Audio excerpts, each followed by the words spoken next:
رب اشرح لی صدری ویسر لی امری واحلل عقدۃ من لسانی یفقہوا قولی۔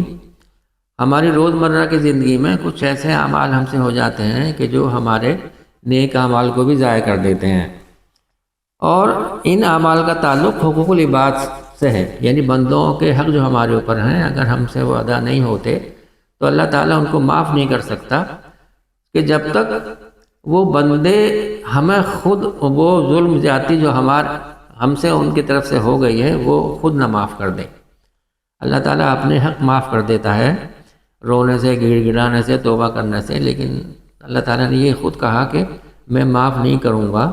وہ حق جو بندوں کے ہیں جب تک وہ بندہ خود نہ معاف کرے۔ تو ہم نے پچھلی بار ماں باپ کے حق کا ذکر کیا تھا جو بہت بڑا حق، سب سے پہلا حق ہے حقوق العباد میں۔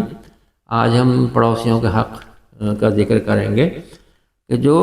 ماں باپ کے بعد سب سے زیادہ حق جو ہے وہ پڑوسی کے بارے میں یہ فرمایا کہ پڑوسی کا بہت بڑا حق ہے۔ فرمایا رسول اللہ صلی اللہ علیہ وسلم نے اللہ کی قسم وہ مومن نہیں ہو سکتا 3 بار کہا، اور صحابہ نے کہا کہ اللہ کے رسول کون مومن نہیں ہو سکتا؟ فرمایا جس کا پڑوسی اس کے شر سے محفوظ نہ ہو۔ تو جس کا پڑوسی اس کے شر سے محفوظ نہ ہو وہ مومن نہیں ہے، یہ فرمایا۔ تو ان کے یہ دیکھیں کہ ہم سے کوئی پڑوسیوں کو کوئی پریشانی تو نہیں ہو رہی، ہمارے ان کے ساتھ ظلم زیادتی تو نہیں ہو رہی، کوئی بدخواہی ان سے کسی طرح کی کوئی تکلیف تو ان کو نہیں پہنچ رہی، ہمیں یہ ہر وقت خیال رکھنا ہے۔ فرمایا رسول اللہ صلی اللہ علیہ وسلم نے کہ جبریل ایک بار میرے پاس آئے اور مجھے پڑوسیوں کے بارے میں اس قدر وصیت کرتے رہے کہ مجھے یہ گمان ہوا کہ اب یہ وراثت میں پڑوسیوں کا حصہ نہ بتا دیں۔ تو ہم ذرا غور کر کے دیکھیں کہ ہم وراثت میں اپنی بہنوں کا حصہ دینے کو تو تیار ہیں نہیں۔ کتنے لوگ ہیں جو بہنوں کا حصہ دیتے ہیں کہ جس کے بارے میں اللہ رب العزت کا یہ ارشاد ہے سورہ نساء میں کہ جو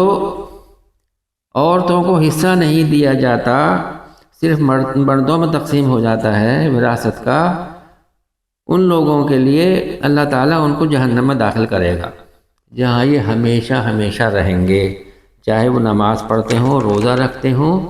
حج یا عمرہ کرتے ہوں، اور ان کے لیے رسوا کن عذاب ہوگا۔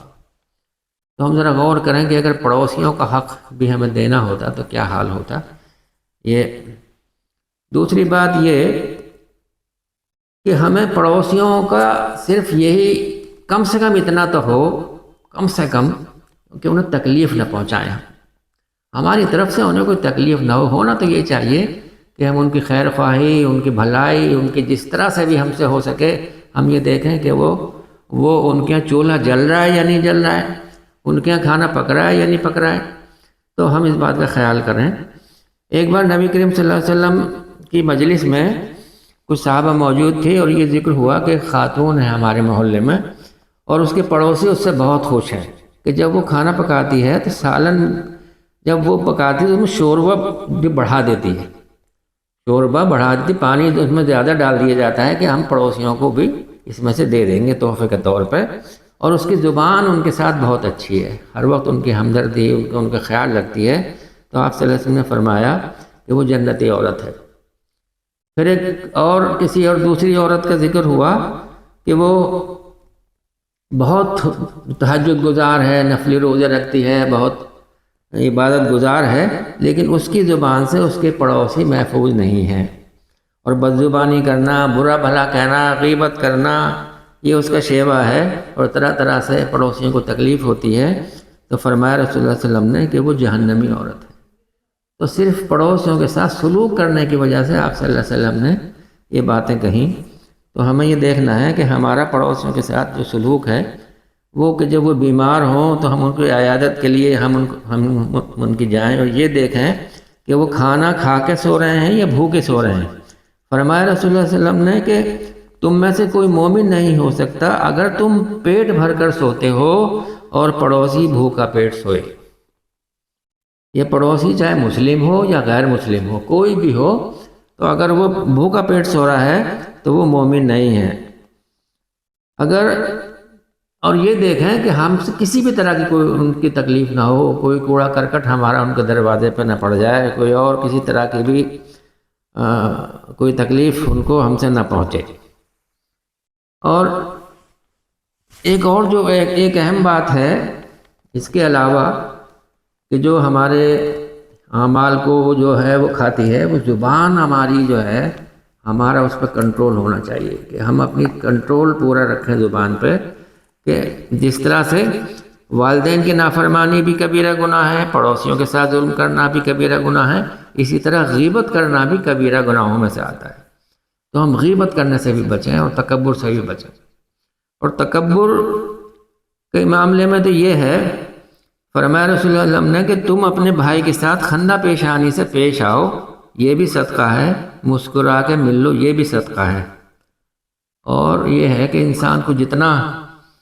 زیادہ پیسہ اور کوٹھی اور گاڑی اور بنگلہ اور کرسی اونچی اور رتبہ مل جاتا ہے تو اس کے پیر زمین پر نہیں پڑتے، اس کا رویہ لوگوں کے ساتھ تکبر والا ہو جاتا ہے، جبکہ ہونا یہ چاہیے کہ اللہ جس قدر نوازے اتنا ہی خاکساری سے لوگوں سے ملے۔ یہ بھی ایک انسان کے اندر ہونا چاہیے کہ وہ تکبر سے بچے اور ہمیشہ لوگوں سے مسکرا کے ملے، اور ان کو ایسا لگے کہ اس کا تعلق ہمارے ساتھ، یہ ہم سے محبت کرنے والا انسان ہے۔ تو غیبت کرنے کا جہاں تک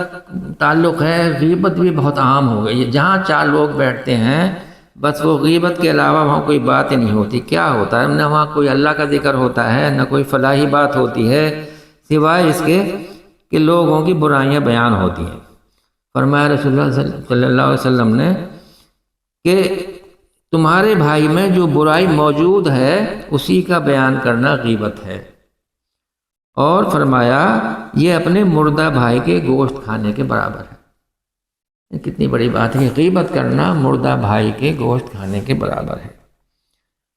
ایک بار رسول اللہ صلی اللہ علیہ وسلم صحابہ کے ساتھ تھے کسی سفر میں،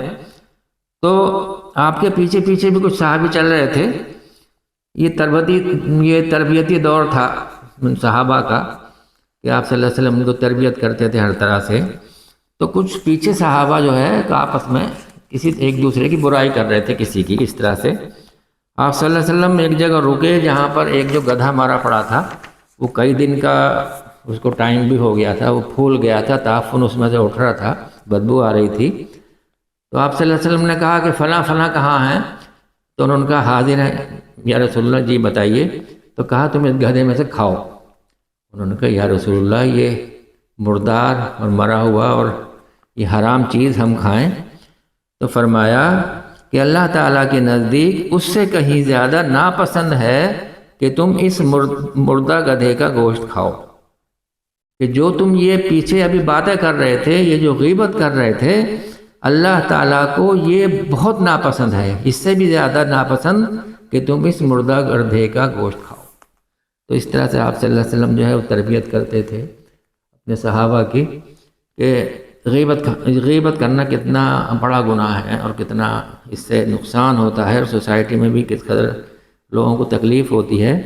اگر ہم لوگوں کی برائیوں پہ پردہ ڈالیں اور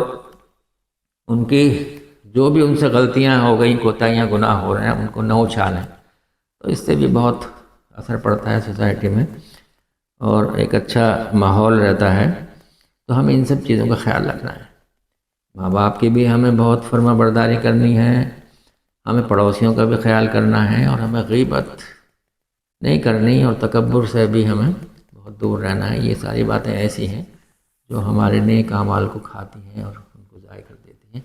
اللہ تعالی ہمیں ان سب چیزوں سے محفوظ رکھے۔